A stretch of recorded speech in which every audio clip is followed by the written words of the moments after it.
avec l'Algérie. C'est un pays qui a été le nôtre. Je rappelle que l'Algérie était un département français, mon cher Thierry. Et je te donne un bouquet de fleurs, etc.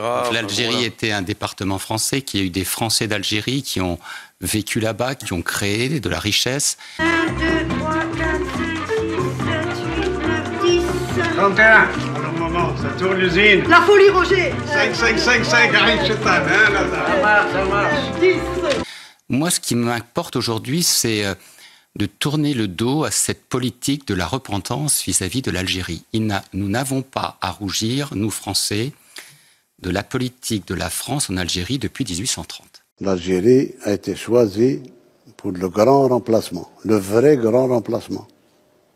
Chasser la population locale pour amener une population européenne.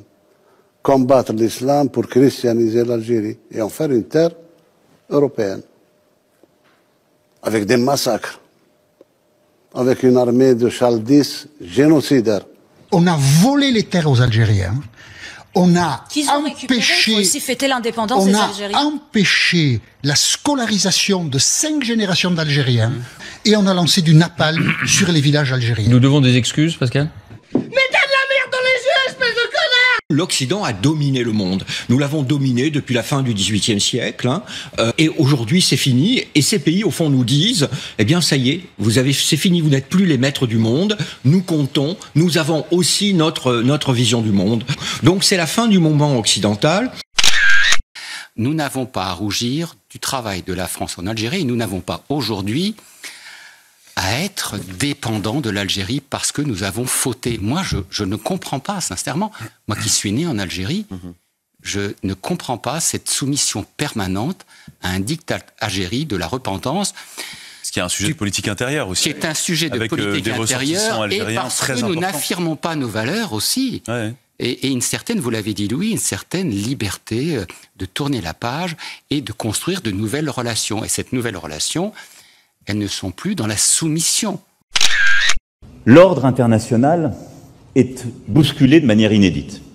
Nous le vivons tous ensemble, ce monde. Et vous le connaissez mieux que moi, mais nous sommes sans doute en train de vivre la fin de l'hégémonie occidentale sur le monde. Quand ces règles ne sont pas respectées, il faut les abroger et les changer. Nous coopérons avec un partenaire doté d'une grande expérience et d'une vision profonde. Le président Tebboune et moi avons discuté longuement. Nous avons échangé sur les questions de politique étrangère. Son point de vue est toujours précieux. Extrêmement humiliant quand on est français et c'est quelque chose de difficilement supportable. Ensuite, on voit bien que si Giorgia Meloni le fait, c'est qu'elle se sent autorisée à le faire. En tout cas, elle n'a absolument pas peur de nous.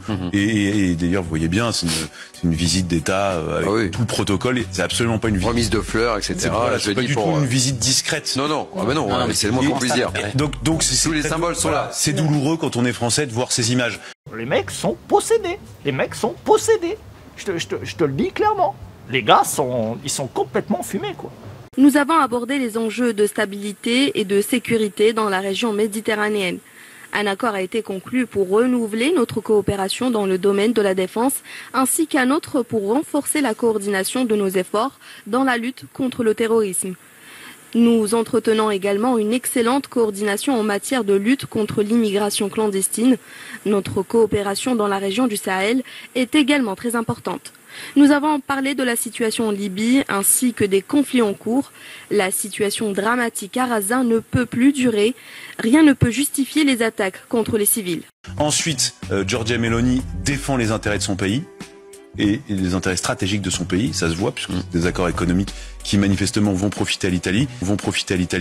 Et je me dis, nous, ce serait bien qu'on se mette à défendre les intérêts stratégiques de notre pays, plutôt que d'être sans cesse dans la morale et dans la défense d'intérêts qui ne sont pas ceux du pays, pas ceux de la France.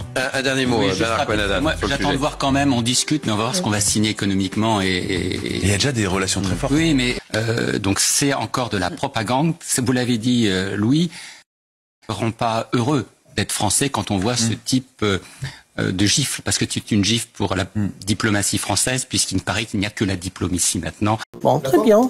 Il va avoir un traitement injectable. Pour la famille, je fais cette petite vidéo pour remercier les DZ, parce que comme vous savez, moi je suis congolais de Kinshasa, tu vois. Et le président algérien, mes frères et sœurs, vous avez vu ce qu'il a fait? Franchement, c'est pour ça que En fait, ce que les DZ, ce que l'Algérie est en train de faire, c'est pour ça que je vous ai dit, les Algériens, ils sont à part. Faut pas les mélanger. Dans le côté rebeu, ils sont à part, tu vois. Parce que regarde, même chez nous, entre Noirs, on sait pas regarder. Il y a la guerre là-bas à Kinshasa. Moi, je vous ai pas dit, mais j'ai un côté Kinshasa. Tu vois, je suis un côté congolais Kinshasa. Et on souffre là-bas, tu vois, il y a des morts et tout ça et tout. Moi, j'ai ma famille, il y en a, ils ont fui de là-bas et tout ça. Ils sont en Angola, ils ont fui. Ils ont besoin de l'AGRA et de l'aide humanitaire. Les DZ, ils ont envoyé, le président, il a validé, il a envoyé de l'aide humanitaire. Des propres Renois, ils n'envoient pas, mes frères et sœurs. Je ne veux pas citer les pays, mais tous les pays Renois, ils n'ont même pas envoyé. C'est des DZ qui envoient, mes frères et sœurs. Vous avez vu? Et puis vous vous dites, ouais, les Arabes, c'est des racistes. Ouais, nanani, c'est vous les racistes. Ils ont validé l'envoi, ils ont envoyé là l'aide humanitaire, mes frères et sœurs. C'est les premiers à avoir fait. Bref, il n'y a personne qui fait ça.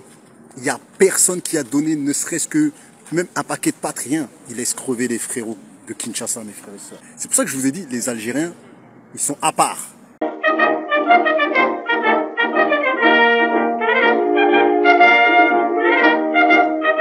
C'est un pays qui a été le nôtre. Je rappelle que l'Algérie était un département français, mon cher Thierry. Et je te donne un bouquet de fleurs, etc. L'Algérie était un département français, qui a eu des Français d'Algérie qui ont vécu là-bas, qui ont créé de la richesse.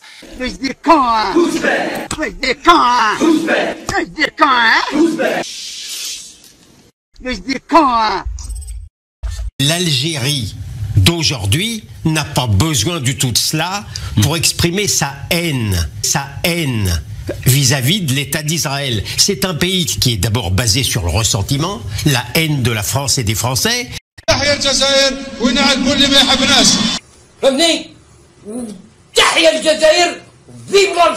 لما نتبعوا الأحداث المؤسفة اللي راها جارية حاليا تبين أولا أن الناس تجهل الجزائر ما يعرفوش الجزائر واحد يقول نعطوهم دراهم واحد يقول نعطوهم كذا واحد نعطوهم الجزائر ما تحتاج حتى إلا الله عز وجل وولادها فاتح كتب